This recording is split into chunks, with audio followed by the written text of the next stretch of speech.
তারুণ্যের রাজনীতি, নতুন রাজনৈতিক বন্দোবস্ত, নতুন রাষ্ট্র কাঠামো, এই স্লোগানগুলোর দিন শেষ। এমপি হওয়ার জন্য পুরাতন দলগুলোর দাঁড়ে দাঁড়ে দৌড়ানোর বাংলাদেশ। শাপলা কলি এমপি হওয়ার জন্য বিভিন্ন দাঁড়ে দাঁড়ে দৌড়িয়ে অবশেষে দাঁড়িপাল্লায় উঠে কেজি দরে বিক্রি হতে যাচ্ছে। আর ট্রাক সে অলরেডি নিয়ন্ত্রণ হারিয়ে ধান খাতের মধ্যে রওনা দিয়ে দিয়েছে। দর্শক শ্রোতা বুঝতেই পারছেন আমি নতুন গঠিত কোন দুটি রাজনৈতিক দল নিয়ে কথা বলতে চাচ্ছি।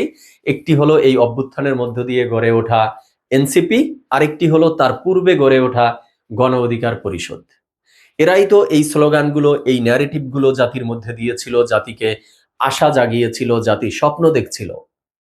এরা বারবার বলতো যে বাংলাদেশে যে দুটি পরিবারতন্ত্রের রাজনীতি প্রতিষ্ঠিত হয়েছে, এই যে বাইনারি রাজনীতি বাংলাদেশে, এই বাইনারি থেকে বের হয়ে তারা এখানে নতুন রাজনৈতিক বন্দোবস্ত করবে, তারুণ্যের বাংলাদেশ দেবে, তরুণদের দ্বারা নতুন রাষ্ট্র কাঠামো দেবে, তাই না? তো এই দুটো দলই যখন গঠিত হয় তখন তাদের জনপ্রিয়তা তুঙ্গে ছিল নিঃসন্দেহে। অ্যাটলিস্ট সাধারণ মানুষের একটা আস্থার জায়গা তৈরি করেছিল। সাধারণ মানুষ ওই তাদের দেওয়া স্বপ্নগুলো, তাদের দেয়া আশ্বাসগুলো সাধারণ মানুষ ভালোভাবে নিয়েছিল। কিন্তু এরপরে এই দুটো দলের বিরুদ্ধেই একের পর এক হাজারো অভিযোগ সামনে এসেছে। সেগুলো আমরা ভালোভাবে জানি, তাই এগুলো বলে আলোচনা দীর্ঘায়িত করব না। সর্বশেষ এই দুই দলের অবস্থান কি সেটি একটু দেখি। শুরুতে দেখি এনসিপি। যে গত একটা পর্বে আলোচনায় বলেছিলাম যে এনসিপি বিএনপির দিকে যাবে না জামাতের দিকে যাবে, অর্থাৎ কাদের সাথে জোটবদ্ধ হবে, তারা জোটের জন্য দৌড়াদৌড়ি শুরু করে দিয়েছে। তো এনসিপি এই ক্ষেত্রে দুটো ভাগে ভাগ হয়ে গিয়েছিল। একটা ভাগ চাচ্ছিল বিএনপির সাথে জোটবদ্ধ হওয়ার জন্য, আর একটা ভাগ চাচ্ছে জামাতের সাথে জোটবদ্ধ হওয়ার জন্য সামনের নির্বাচনকে কেন্দ্র করে। অবশেষে আজকে আমরা যেটা দেখলাম সেটা হলো জামাত এনসিপি জোটে হ্যাঁ ভোট হয়েছে 184টি, আর বিরোধিতায় আছে 30 জন। 30 জন বিরোধিতা করছে যে তারা জামাতের সাথে যেতে রাজি না। বাট যেহেতু জামাতের সাথে যুক্ত হতে 184টি ভোট, মানে হ্যাঁ ভোট যেহেতু বেশি পড়েছে, তার মানে বোঝাই যাচ্ছে যে এরা জামাতের সাথে যুক্ত হচ্ছে। আর জামাতের সাথে যেতে রাজি না যেই 30 জন, তার মধ্যে অন্যতম দুজন হলেন সাবেক দুই ছাত্র উপদেষ্টা।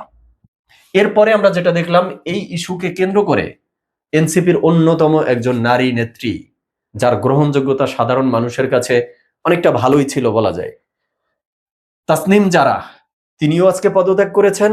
এবং তার পরবর্তীতে তার স্বামী খালেদ সাইফুল্লাহ, তিনিও পদত্যাগ করেছেন এই বিষয় নিয়ে। এই ছিল বর্তমান এনসিপির অবস্থান। আর এবার আসি গণ অধিকার পরিষদ। গণ অধিকার পরিষদ দুটো আসনের বিনিময়ে, অর্থাৎ গণ অধিকার পরিষদের নুরুল হক নূর এবং রাশেদ খান, তাদের দুজনকে বিএনপির পক্ষ থেকে মনোনয়ন দেওয়া হয়েছিল আমরা জানি। এজন্য তারা তাদের দলকে বিলীন করে দেয়া এক কথায়। এরপরে তারা বিএনপির হয়ে, বিএনপির সাথে জোটবদ্ধ হয়ে নির্বাচনে নেমেছে। পরবর্তীতে যেটা দেখলাম সেটা হলো রাশেদ খান, তিনি সেই গণ অধিকার পরিষদ থেকেও বিদায় নিয়েছেন। এখন তিনি সরাসরি বিএনপিতে যোগদান করেছেন এবং ঝিনাইদহ 4 আসন থেকে তিনি ধানের শীষ প্রতীক হয়ে নির্বাচন করবেন। আর নুরুল হক নূর এখন পর্যন্ত ট্রাকের স্টিয়ারিং ধরেই আছেন, বাট রাস্তায় নেই, ধান খেতে নেমে গেছেন।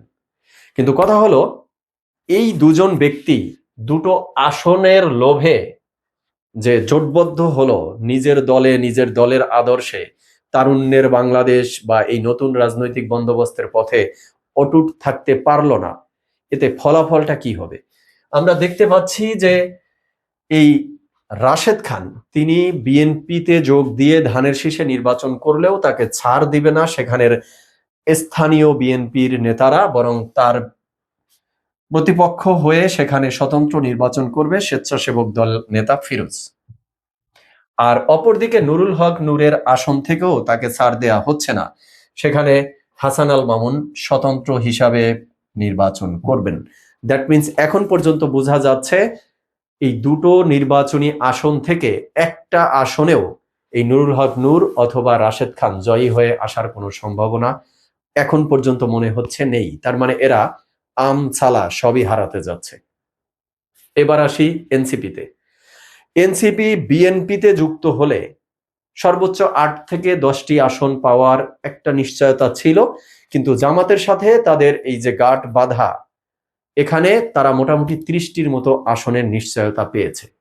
কিন্তু আসন পেলেই যে দৌড় দিচ্ছে, কয়টা আসনে তারা জয়ী হয়ে আসতে পারবে সেটা দেখার বিষয়, যে তারা কোন কোন আসন পেতে যাচ্ছে, সেই আসনে তাদের অপোজিশনে বিএনপির প্রার্থী কারা থাকবে, তারপরে প্রিডিকশন করা যাবে যে কয়টা আসনে তারা জয়ী হয়ে আসতে পারবে। এবার আসি সরাসরি হিট দ্য পয়েন্টে। Hit the point number 1। রাজনীতি করার জন্য, রাষ্ট্রের পরিবর্তন ঘটানোর জন্য, দেশের মানুষের স্বার্থে কাজ করার জন্য এমপি হওয়া কি খুব জরুরি?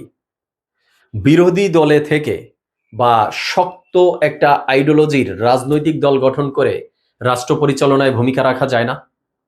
বা সরকার যারা হবে সেই সরকারকে সঠিক পথে পরিচালনা করার জন্য সরকারের প্রেসার গ্রুপ হিসাবেও তো স্ট্রং আইডিওলজির রাজনৈতিক দল থাকা প্রয়োজন নাকি? Hit the point number 2। এই যে এনসিপি এবং গণ অধিকার পরিষদ, তারা কিন্তু 300 আসনই নমিনেশন বাণিজ্য করেছে, নমিনেশন বিক্রি করেছে, লাখ লাখ কোটি কোটি টাকা কিন্তু তারা তাদের দলে ইনকামও করেছে। তো এরপরে তারা কয়েকটা আসনের উপর ভর করে যে অন্য দলের কাঁধে উঠে গেল, তাহলে এই যাদের যাদের নমিনেশনের টাকা নিয়েছে সেই টাকা কি তারা ফেরত দিবে? Hit the point number 3। এই যে টাকাগুলো নিল, সেই প্রার্থীগুলোকেও তো ঠিকঠাক মতো যার যার আসনে তারা পরিচিত করে দিতে পারলো না। তাহলে সেই প্রার্থীরা ভোট দিবে কাকে? এই যে ধরুন এনসিপি জামাতের দিকে যাচ্ছে, তাহলে 30টা আসনই না হয় এনসিপি পেল, 270 আসনকে কবর দিয়ে দিল 30টা আসনের জন্য। তো সেই 270 আসনে যেখানে এনসিপি প্রার্থী পাবে না, তারা ভোট দিবে কাকে? সেখানে এনসিপির কম হোক বেশি হোক, কিছু ভোট তো ছিল, বা যিনি নমিনেশন কিনেছে সেই একটা ভোট হলেও তো ছিল, তারা ভোট দিবে কাকে? এর কোনো সমাধান আছে? গণ অধিকার পরিষদ 2টা আসনের লোভে 298টা আসনের কবর দিয়ে দিল, প্রার্থী কেউ চিনতে পারল না, ভোট দিবে কাকে? Hit the point number 4।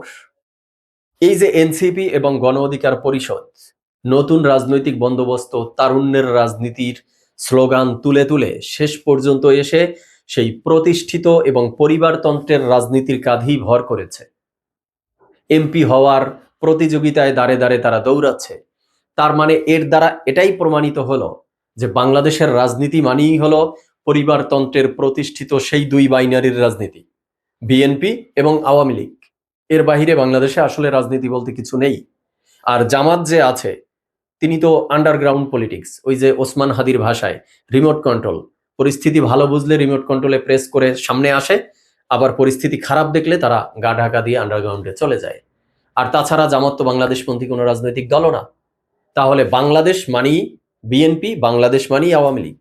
যদিও আওয়ামী লীগ এখনকার সময়ে আউট অফ পলিটিক্সে আছে, বাট বাংলাদেশের এখন যে রাজনৈতিক সিচুয়েশন, তাতে তো বলা যায় যে আওয়ামী লীগ অবশ্যই এখানে ঘুরে দাঁড়াবে। আওয়ামী লীগের রাজনীতি আবার ফিরে আসবে। হতে পারে সেটা টুডে অর টুমোরো, খুব দ্রুত হতে পারে, সময় সাপেক্ষ বিষয় হতে পারে, বাট আওয়ামী লীগ এখানে ফিরে আসবে। আওয়ামী লীগের রাজনীতি আবার সেই পূর্বের দাপটেই চলবে।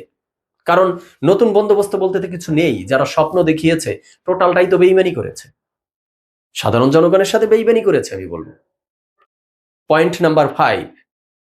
এই যে অভ্যুত্থান পরবর্তী সময় থেকে নতুন রাজনৈতিক বন্দোবস্ত, নতুন স্বপ্ন দেখানো, নতুন রাষ্ট্র কাঠামোর স্বপ্ন দেখানো, মানুষকে যেই শব্দগুলো তারা বলেছে, যেই আশ্বাস দিয়েছিল, এগুলোকে কি ভণ্ডামি এবং বেইমানি ছাড়া আর কিছু বলা যায়? সর্বশেষ পয়েন্ট নাম্বার 6। এনসিপি জামাতের সাথেই যুক্ত হোক, তাহলে একটা মেসেজ অন্তত পাওয়া যাবে যে ঘরের ছেলে ঘরে ফিরে গেছে। অভ্যুত্থানকালীন সময়ে আমরা শুনতে পাচ্ছিলাম না যে অভ্যুত্থান যারা করতেছে তারা অমুকের নাতিপুতি বা অমুকের পৃষ্ঠপোষকতাই এগুলো করতেছে। সেই পরিচয়টা মানুষের কাছে প্রকাশ পাবে যে এই ছেলেপেলেগুলোর বাবা মা আসলে কারা। দর্শক শ্রোতা, মতামত আপনারা কমেন্টে জানাবেন। আজ এ পর্যন্তই। সবাই ভালো থাকবেন, সুস্থ থাকবেন। ধন্যবাদ সবাইকে।